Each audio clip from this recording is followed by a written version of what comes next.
Marudin Simanjuntak terkait dengan tuduhan baru yang disampaikan oleh keluarga kepada Yosua. Berikut ini pernyataannya.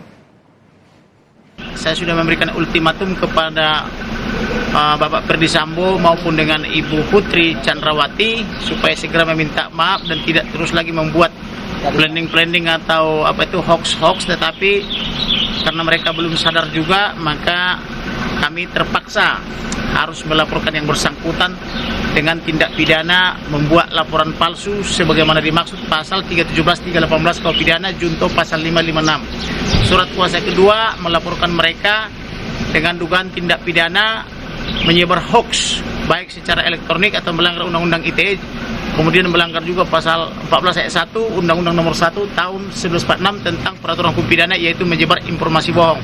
Surat kuasa ketiga yaitu tentang perbuatan kejahatan obstruction of justice sebagaimana dimaksud pasal 221 junto 223 KUH pidana junto permufakatan jahat pasal 88 KUH pidana junto pasal 556. Kemudian kami juga membuat surat kuasa yaitu tentang pencurian atau dugaan pencurian dengan kekerasan, yaitu melanggar pasal 362 junto pasal 365 KUH pidana junto tindak pidana pencucian uang junto pasal 556. Kemudian kami juga membuat surat kuasa untuk melakukan gugatan perbuatan melawan hukum. Jadi ada 5 surat kuasa.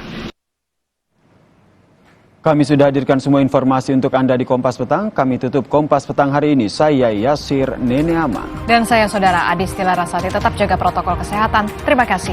Sampai jumpa.